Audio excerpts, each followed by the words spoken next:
think that is going to ultimately be revolutionary. Or warn your doctor about a reaction you might have to a drug before it's prescribed. The opportunities here are simply enormous. We're closer than you think. This stuff's here.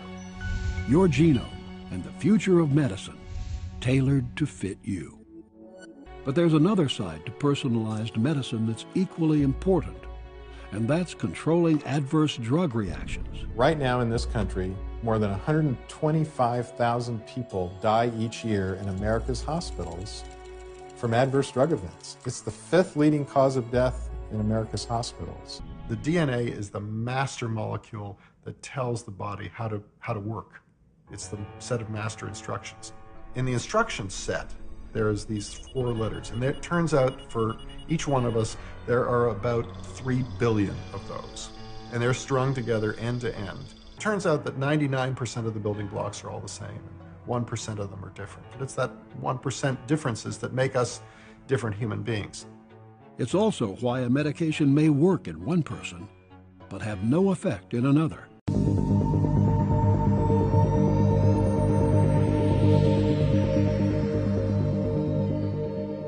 We have drugs for breast cancer, and yet 40,000 women die of breast cancer every year in the United States, and an equal number of men die of prostate cancer.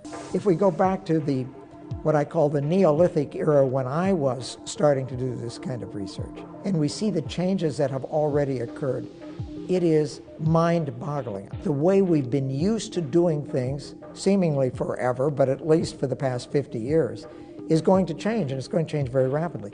We realized early on that this was a really important opportunity for Mayo to be able to offer to its patients. The ability to reduce side effects, to choose the right drug and deliver it at the right time. Dr. Wischenbaum is probably the person that is most responsible for starting this field in the entire world. He is the founding father of pharmacogenomics, that particular area which we look at the genetic and the genetic contribution to drug response. Respond to the drugs that doctors prescribe for you. When I was in medical school at the University of Kansas, if we saw a child with acute lymphoblastic leukemia of childhood, the #1 cancer of kids, tragically, that child would be dead in 1 year.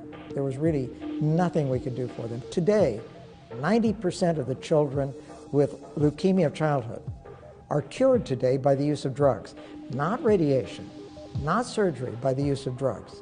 Most people who receive Plavix as an antiplatelet therapy do well, but 20% of us do not metabolize the drug, and therefore it doesn't work.